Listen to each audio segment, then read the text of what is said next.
Hey guys, it's your girl Roxy here. So today I have a special treat. I'm so excited to share with you one of my clients, Nicole Lee, who recently competed at the Masters Olympia for amateurs, the Amateur Olympia.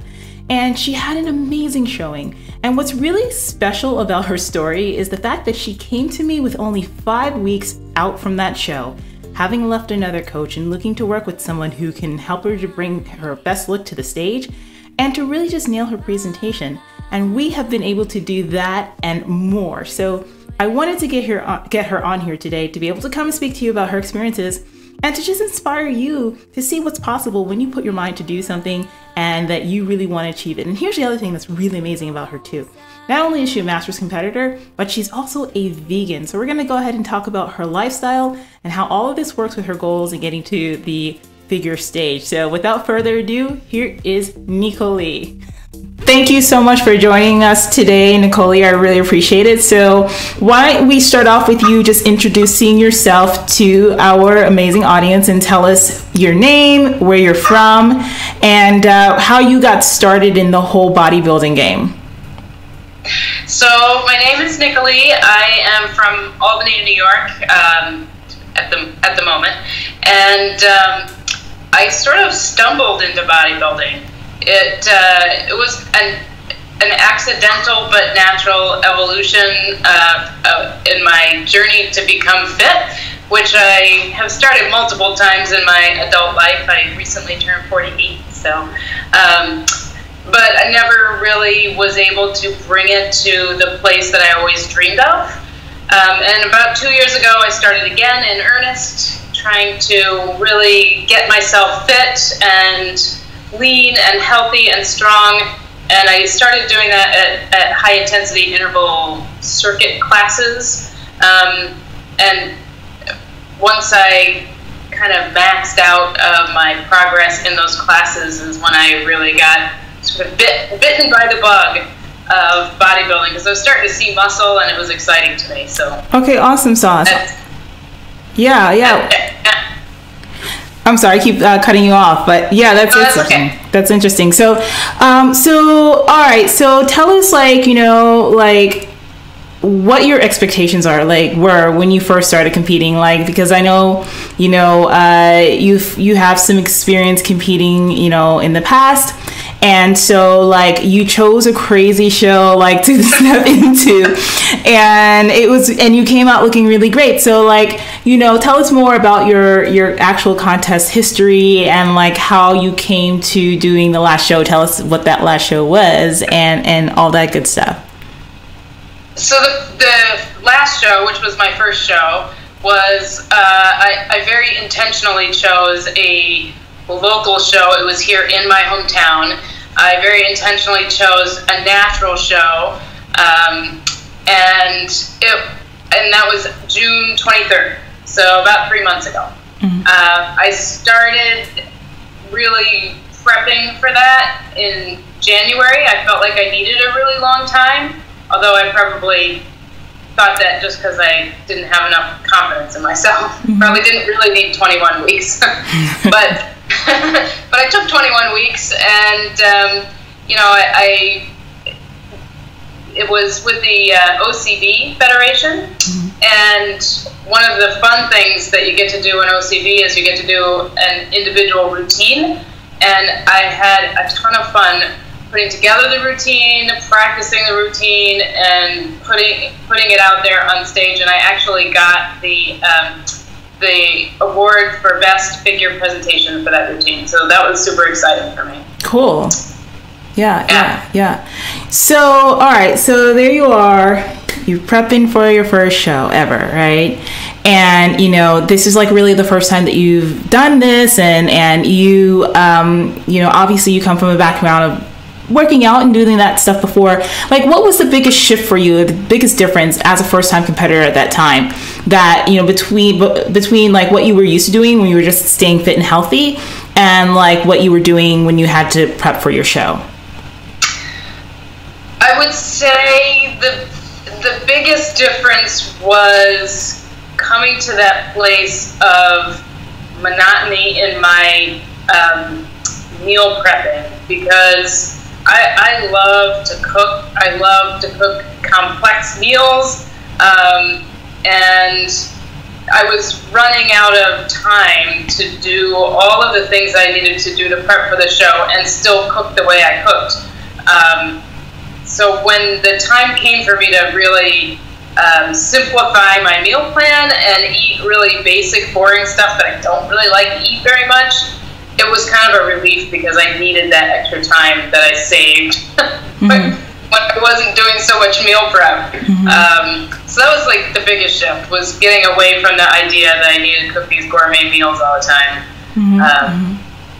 And when you started working with us, so that was like kind of before you were working with us on, your next prep. So you came to, I had shared a little bit earlier in your introductory, before we started this, the fact that you came to me at like 5 weeks out. And usually I don't even take people on at that point. I'm just like, nah, I can't, no, it's too much work for me. But when I saw you and I talked to you, I was like, oh, this is going to be easy peasy. So, taking you on was no problem at all. So when you started working with me and with Rockstar Fitness, like, how did that change for you? Like, what was the difference between what you were doing then versus what you were doing once you started up with us, especially in the training in the area of your nutrition and the training and just everything in general?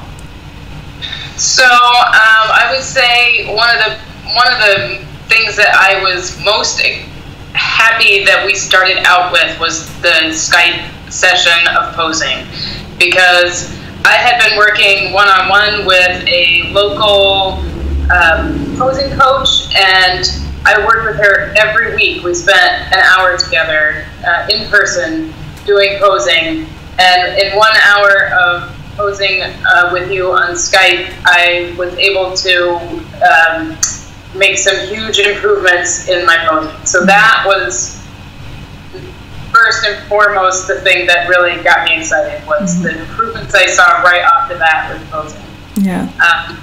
And then as far as nutrition goes, I was not eating things that were much different than what I ate before, but I definitely, because I was so close to the show, was right into the not much variety, you just eat the same thing every day.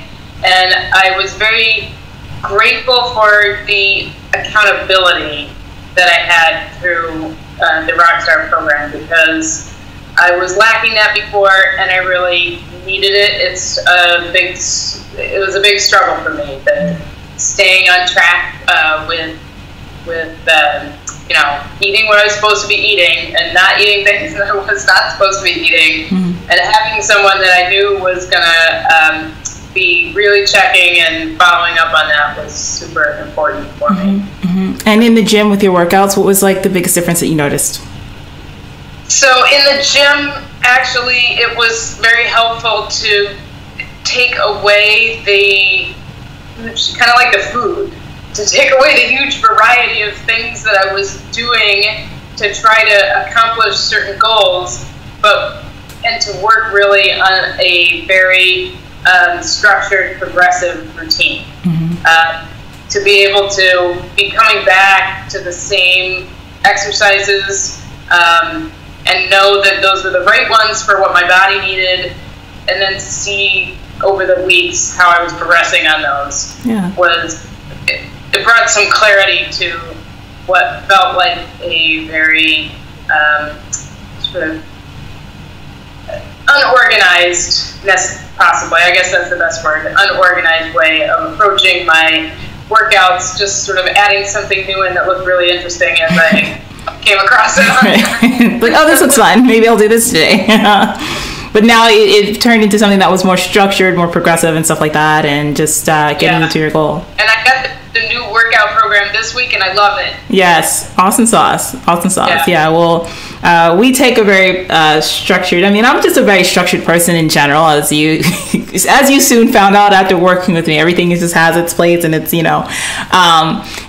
yeah, and I find that, like, even when in the case of prep, like, for a lot of people, simplifying things and like not overcomplicating it, but at the same time giving you the tools to be able to work your butt off and to be, looking forward to every workout. I think that's important. Did you feel like, that you had that as well for yourself? Oh, I definitely had I mean, that's the reason I chose you, is because I could tell. And then we found out we're Virgo sisters. Yes, it just made sense. Of course, your structure. It's like that makes total sense. Oh my gosh. Yeah, I mean, so you know what? Go ahead. I'm sorry. No, the structure was what drew me to you. You know, I wanted the structure. I knew I needed the structure, and I got it. And it's definitely helped me to stay focused even through what turned out to be a very sort of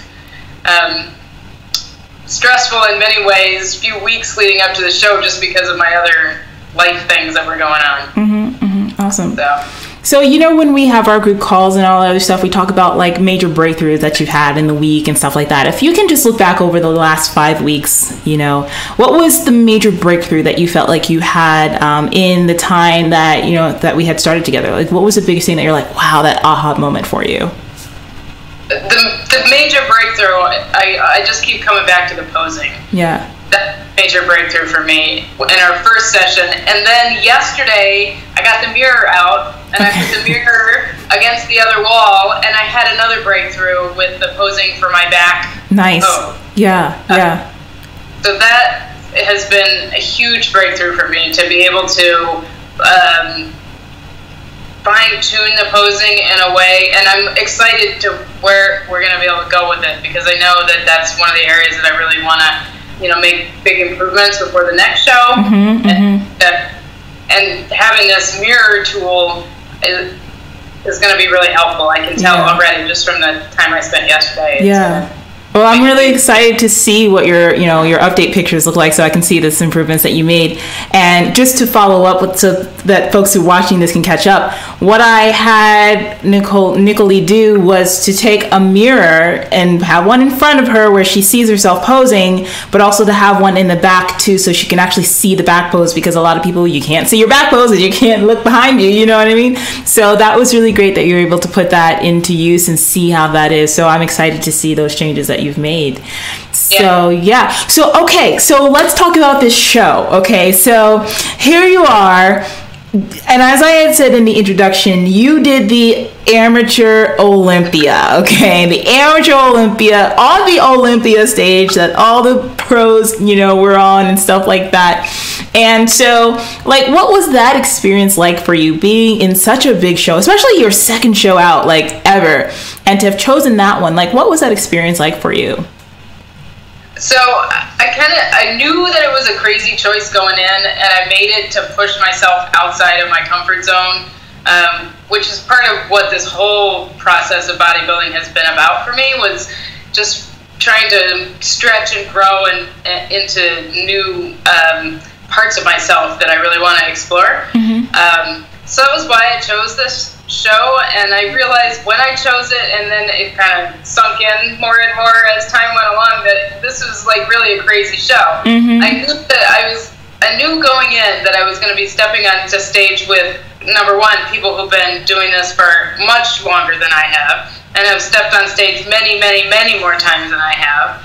And number two, with people who do things to enhance their physiques that I don't do. And so I knew going in that I did it for me, you know, like to be able to say, I did this. I stepped on that stage.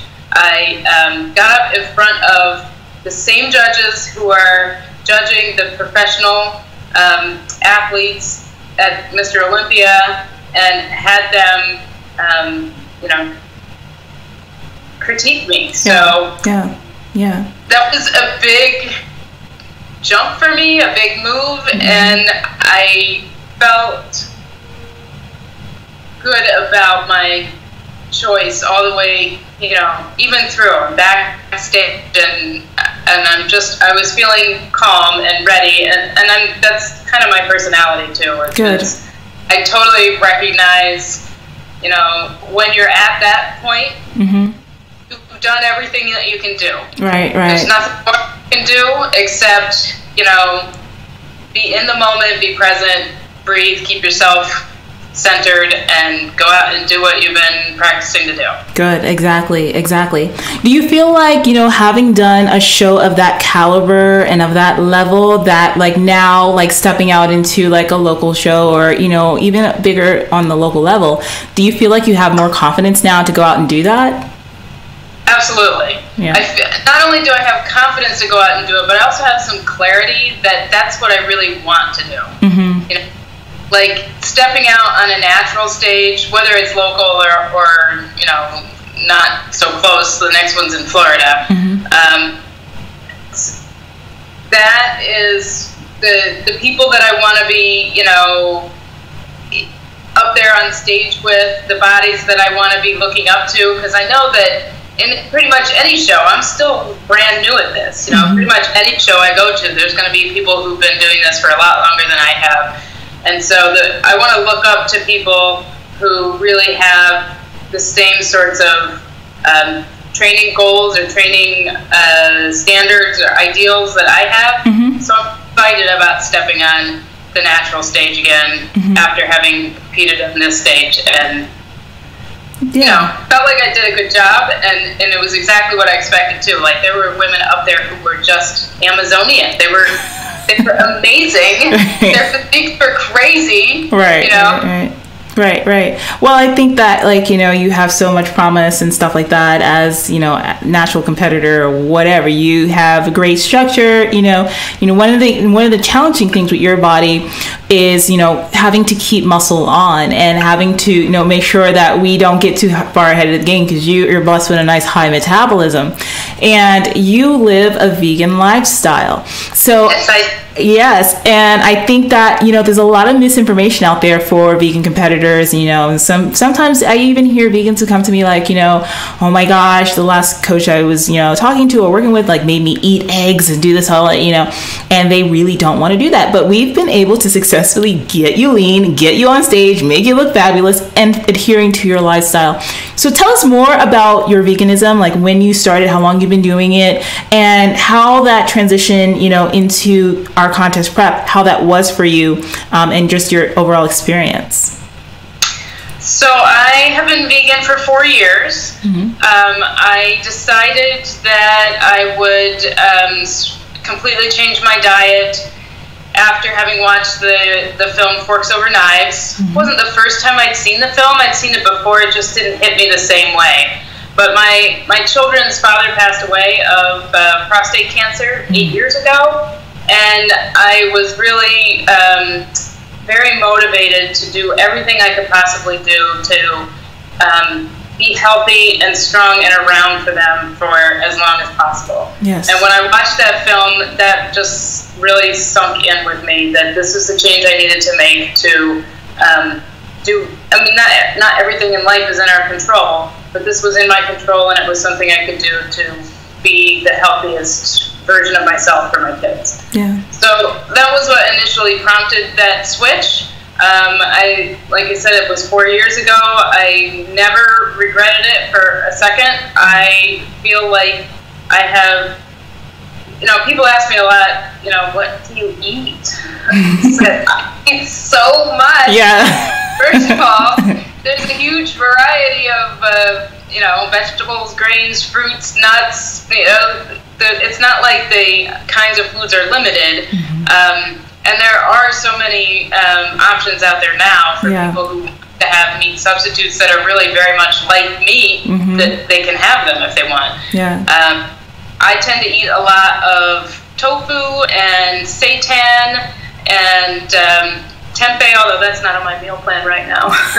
You can sub it out though, so we'll talk about that. You can sub it out. So you give me your recipe. What I love about the way that you put your stuff together, because I'm a meat eater, but I also enjoy a lot of that vegetarian type of foods, and I make a point to eat them and to know what brands are out there, what things taste like, what serving sizes look like.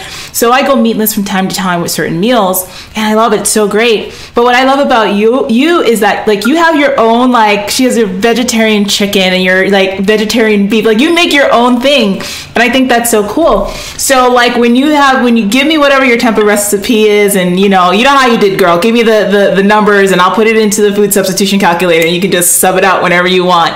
But let's talk about that, like being able to have that freedom to sub things out and know that you can switch up your diet. How does that make you like feel as far as your compliance and your ability to stick to your plan a lot better, especially now, you know, that we're actually like weeks out from your next show?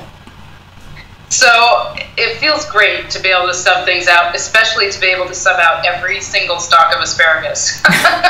We had a lot of asparagus in the last week or so. You're like, I can't eat anymore. You sent me this email, was like, I think I see the asparagus in my stomach. I'm like, where? Like, what are you even talking about? But asparagus has a diuretic quality, and for a natural athlete, and for actually all of our athletes, you know, natural whatever, it has a diuretic quality. So that last week is just really, it's a lot of asparagus. But we don't do that all the time. But go ahead. I just had to put that out there. You know, we don't do that all the time. That week made me very grateful for the food substitution. So right. I enjoyed zucchini. Nice. And what did I put in my other meal? I'm blanking out. That's okay. Well, you're just enjoying subbing stuff out. Yeah. So I'm definitely subbing stuff out, and it's good to have that kind of variety back, but I'm still keeping it super simple. So instead of making a gourmet meal with those ingredients, I'm just like throwing the ingredients in a container and a little bit of spice on top of it, and that's it. Yeah. Because, you know, it's so much less time consuming than doing the gourmet food prep that it was hard for me to give up. Right. Well, I think more sane without it. Yeah, well, I think that, you know, too, there's a time and a place, you know what I mean? Like when you have your cheat meals or whatever, that's like a definitely a great time to put together some gourmet meals and have a good time of eating that stuff. And I think for like if you were like in off season where you can actually, you know, have a lot more freedom to be able to do that, then you can easily do that. But, you know, having that structure during a contest prep is so important. And the fact that you're able to sub things out, even though you're keeping it simple and stuff like that, and you're still able to reach your goal without starving, which I think is, you know, an important thing. So. And like you said, I make my own seitan. Oh, yeah, let's talk about that. Yeah, if you buy seitan in the store, it tastes kind of like rubber. Yeah. It's really horrible. Yeah. I haven't had a really good seitan that I bought from the store, but I've kind of perfected this recipe that I use, and I make seitan patties. Oh, nice. I make them up in little portion sizes, so I just pull a patty out and throw it in whatever meal. But I have come up with about, I would say, at least 6 or 8 different flavors. Yeah. So the base is the same, you know, it's the vital wheat gluten and a little bit of protein powder and a little bit of, I forget the other ingredients. And then, you know, I throw different spices in depending on what it is, and it tastes totally.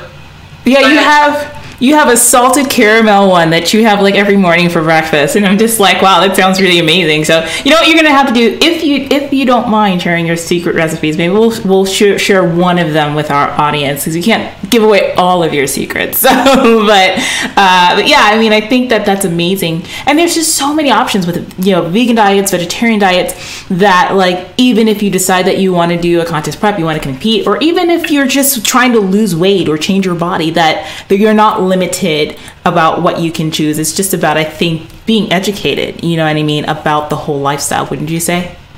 Absolutely. Yeah. And depending on what your goals are, you know, like even when your goals are to build or maintain as much muscle as possible, and you need to meet protein requirements that are pretty high, even for somebody who eats meat, it's completely doable. You know, on a vegan diet, I have no problem getting 150 grams of protein. Yeah. And I could get more if you told me I needed more, but I think I'm getting more. As you put on more muscle, you might have to throw in more in there for you. You know what I mean? So, but yeah. So what's next for you? Like, so we have a show that is coming up in the next couple of weeks. So tell us more about that and why that show is important to you.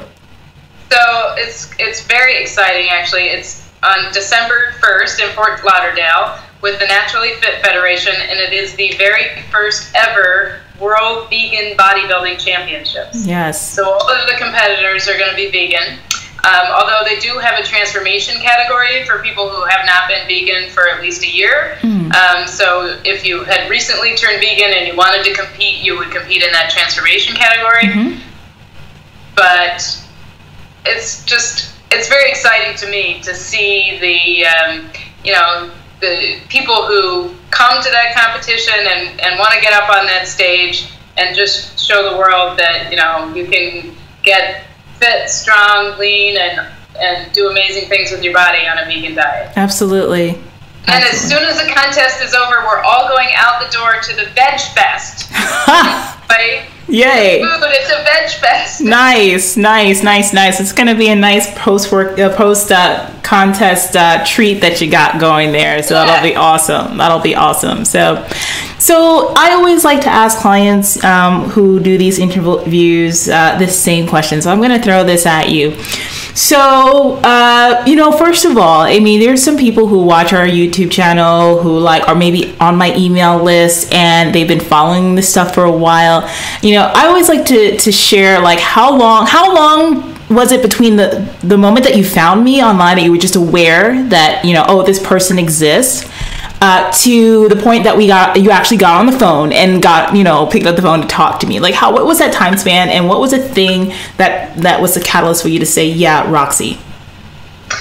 So it was about 6 months. I found you in January, and I found you when my first contest prep coach told me that I should really be competing in the figure category, not the bikini category. This whole bodybuilding world was so brand new to me. I didn't even really know what the categories were. And when she said that, I was like, oh crap, I don't even know what that is. I think they wear funny suits. And and so I went searching for information because it kind of set me off kilter to get that sort of feedback. And you were one of the people that I found when I was looking on YouTube for figure posing, and I think that's the search stuff that I put in, was figure posing and things like that. And you came up, and I watched a couple of your videos and just felt really drawn to your style, as well as the kind of information that you put out there, as well as the especially the interviews that you did. I watched a couple with Gabby.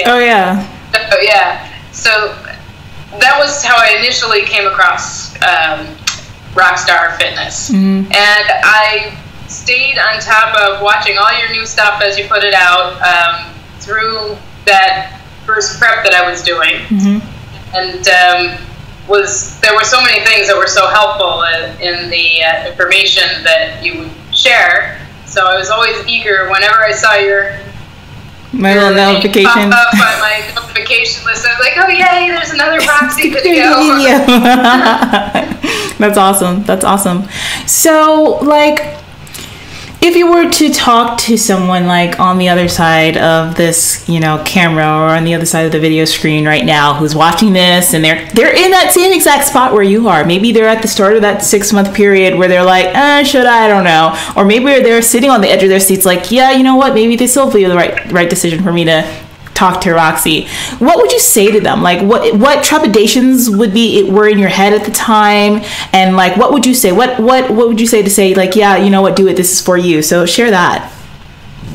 So I would say that if you are on the fence and you are trying to figure out what the next step is for you, but you think this is a path that you're going to go down, especially as a figure competitor, that Roxy is amazing.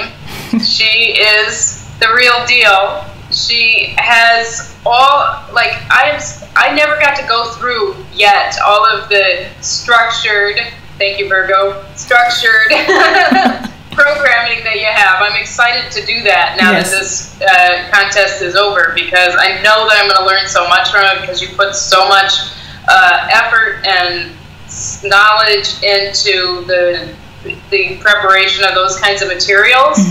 And and you are so on top of paying such close attention to where every single person is at. And I remember one of our first group coaching sessions. You said something to Ken, which for just reference, Ken is our only male client right now. Okay, so I really yell at Ken when he comes on the phone. But go ahead.